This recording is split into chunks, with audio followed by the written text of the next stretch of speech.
Hello everyone, ফুলি বিজয় ID ব্লগে আপনাদের অনেক ওয়েলকাম। আর অনেক দিন পর আসলাম একটা ভিডিও নিয়ে। তো এখন সকাল সকাল খাওয়া হবে চা দিয়ে পিঠে। মানে এটা একটা আজব খাবার হলেও এটাই আমি খাবো। তো সকাল সকাল চা করে নিচ্ছি। আর মা পিঠে বানিয়েছে, সেই পিঠে দিয়ে চা খাওয়া হবে, তাই জন্য রেডি করছি। আর আমার চা করতে অনেক টাইম লাগে, কারণ আমি অনেকক্ষণ ধরে চাটাকে ফোটাই। তো এবার রনি এদিকে খাচ্ছে ম্যাগি, ওকে ম্যাগি করে দিয়েছি, তাই খাচ্ছে বসে বসে। মানে ম্যাগিটা একা একা খায়, মানে ওর যেটা পছন্দের খাবার সেটাই একা একা খাবে, নয়তো আমাকে খাইয়ে দিতে হবে জোর করে। আর এই যে রনির পাপা বসে আছে। এখন সকাল 8টা বাজে। রনি এত তাড়াতাড়ি ওঠে না, অথচ আজকে তাড়াতাড়ি উঠে গেছে। আগে তো মর্নিংয়ে স্কুল ছিল, তো এখন 11টা থেকে হয়ে গেছে বলে একটু সকালটা ঘুমাতে পারে ঠান্ডার মধ্যে। আমিও বেশ চিন্তায় ছিলাম যে শীতকাল তো পড়ে যাচ্ছে, কি করে সকালে ছেলেকে তুলবো। তো ফাইনালি চাটা এখন নামাবো, চা হয়ে গেছে।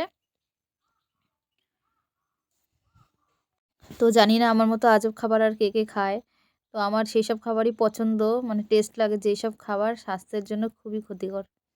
তো সবসময় খাই না, মাঝে মাঝে একটু সাহস করে খাই, খেতেও ইচ্ছা করে। তো আবার অনেক কিছু চিন্তা করে খাই না, তো আজকে খাচ্ছি।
তো এখন যাচ্ছি রনিকে স্কুলে দিয়ে আসতে। সাইকেলটা একটু সমস্যা হয়েছে, তাই জন্য টোটো করে যাচ্ছি, নয়তো সাইকেল নিয়ে যাওয়া হয়। তো ধান ক্ষেত না, মানে কি একটা জমি, কিছু একটা লাগিয়েছে শাক, তো সেটার পাশ থেকে যাচ্ছি, দেখতে খুব সুন্দর লাগছে। আর আজকে প্রচণ্ড ঠান্ডা ছিল, প্রচণ্ড মানে প্রচণ্ডই ঠান্ডা ছিল। তাও পাঠালাম, কারণ আমাদের যতটা ঠান্ডা লাগে বাচ্চাদের অতটাও ঠান্ডা লাগে না।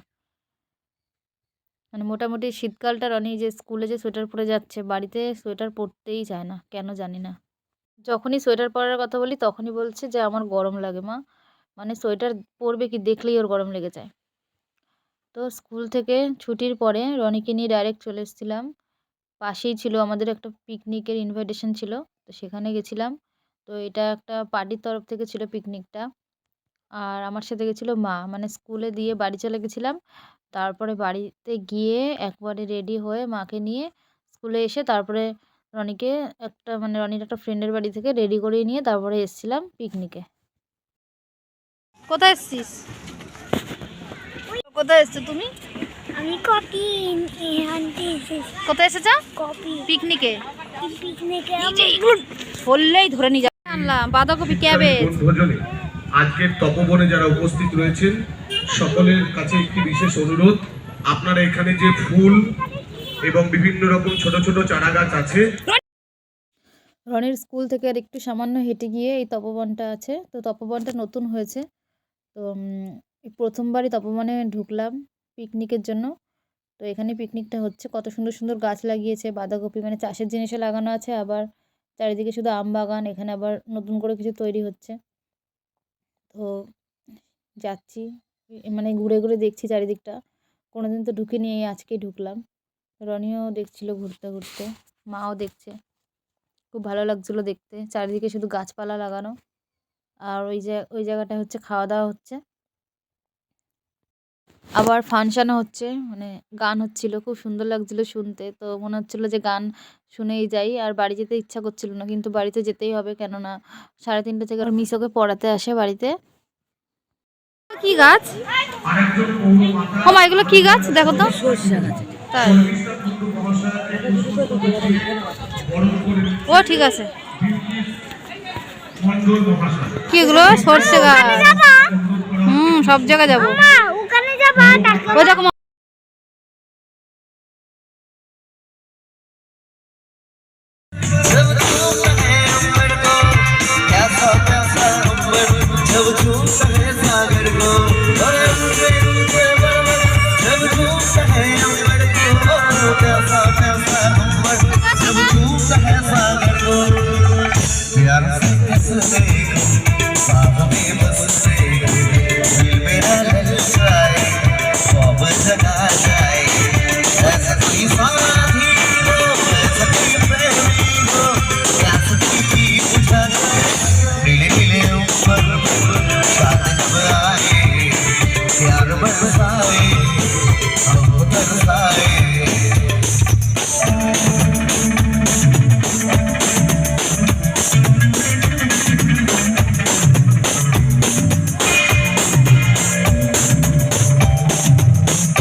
তো খাওয়া দাওয়া করে বেরিয়ে গেছিলাম পিকনিক থেকে।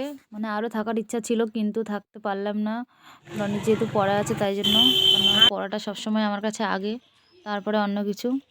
তো রনি আজকে প্রচুর হেঁটে ফেলেছে। ও তাও একবারও কিন্তু বলেনি যে মা আমাকে কোলে নাও। ও তো হেঁটে ওর পা যে ব্যথা হয়ে যাচ্ছে সেটা আমি বুঝতে পারছি, কিন্তু টোটো স্ট্যান্ডে না গেলে তো টোটো পাবো না, এতটাই পা ব্যথা ও মানে বসে পড়েছে। তাও একবারও বলেনি যে কোলে নাও মা।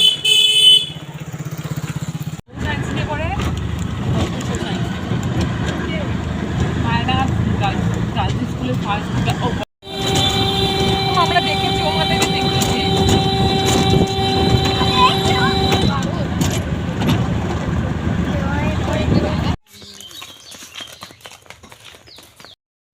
বাড়ি চলে এসেছি, কিন্তু আমি একটা জিনিস কিছুতেই বুঝতে পারি না, আমরা যেখানেই যাই না কেন বাড়ি ফেরার আগে ও ঠিক রাস্তায় এসে দাঁড়িয়ে থাকে। মানে কি করে বোঝে যে এখন আসছে, নাকি আগে থেকেই দাঁড়িয়ে থাকে যতক্ষণ না আসি, সেটাও জানি না। তো বাড়ি এসে রনি একটু রেস্ট নিচ্ছে উপরে বসে। মানে ওর যে প্রচণ্ড পা ব্যথা হয়েছে সেটা আমি বুঝতে পেরেছি। তারপর রনি এদিকে পড়াতে এসেছিলো রনিকে, আর আমি গেছিলাম কাকির কাছে। কাকি গেছিলো মটরশুঁটি তুলতে, তো সেখানেই যাচ্ছি। এখানে একটা নতুন ঘর বানানো হচ্ছে, তো এর পাশ থেকে হেঁটে হেঁটে যাচ্ছি কাকির ওখানে।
এই যে রনির পাপা আসলো, আর এখানে দেখো প্রচণ্ড বৃষ্টি হয়েছে, তো বৃষ্টির জন্য চারিদিক পুরো ভিজা। মানে কিছুক্ষণ বৃষ্টি হয়েছে, কিন্তু প্রচুর বৃষ্টি হয়েছে কিছুক্ষণের মধ্যেই, উঠোন পুরো কাদা কাদা হয়ে গেছে। তো আমি এবার একটু রান্নার দিকে যাব। তো রান্না হচ্ছে আজকে, তো সবজিগুলো কাটছি। আজকে রান্না সকালে ছিল, তাই জন্য রান্না করার প্রয়োজন হয়নি, তো এখন রান্নাটা করছি। আর প্রচণ্ড ঠান্ডা লাগছিলো, ওই জন্য এভাবে আমি ভূতের মতো সেজেছিলাম। আমাকে নাকি জাদুর মতো লাগছিল, মানে কই মিল গিয়া বইয়ের জাদুর মতো লাগছিল বলছিল। তো বৃষ্টি একবার থামলো, আবার কন্টিনিউ হচ্ছে বৃষ্টি। আর আমরা এবার বসে আছি ঘরে পুরো। আর রনি আজকে সোয়েটার পরেছে রিকোয়েস্ট করার পরে, তো শুয়ে শুয়ে টিভি দেখছিল। কি যেন দেখছিল একটা, কি বলে এটাকে, সিনচ্যান দেখছিল। তো দেখো ও বাবার জামা পরেছে, ও বলছে আমি বাবার জামা পরবো, তো বাবার জামা পরে বসে বসে খাচ্ছিল। ওর বাবা নারকেল মুড়ি খাচ্ছে, আর ও হচ্ছে নারকেল খাচ্ছে কি মুড়ি খাচ্ছে মাঝে মাঝে।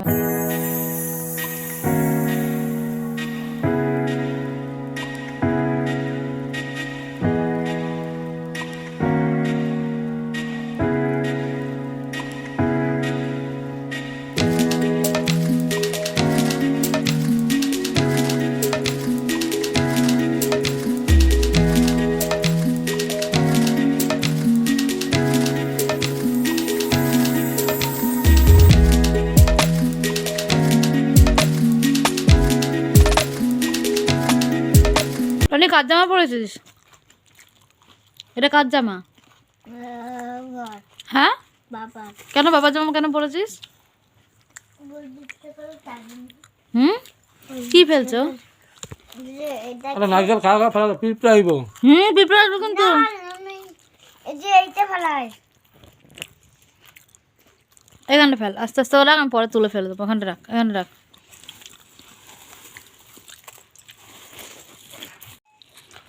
মুড়ি খা নারকেল খাবো না খাবো খিদে পেটে নারকেল খাবো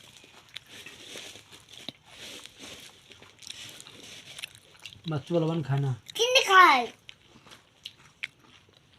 বুঝেছিস খুবই টক চিনি বাবা তাও ফন্দা কর না। তো আজকের ভিডিওটা এই পর্যন্তই। সবাই খুব সুস্থ থেকো, ভালো থেকো। আর ভিডিওটা যদি ভালো লেগে থাকে, যারা দেখছো, তো তাদের কাছে রিকোয়েস্ট করব যাতে ভিডিওটা একটু লাইক শেয়ার করে দাও। তো আবার একটা নতুন ভিডিও নিয়ে আসবো পরে। তো এখন আগের মতো আর ভিডিও ছাড়া হয় না, খুব কম ছাড়া হয়। তো টাটা, সবাই খুব ভালো থেকো, বাই।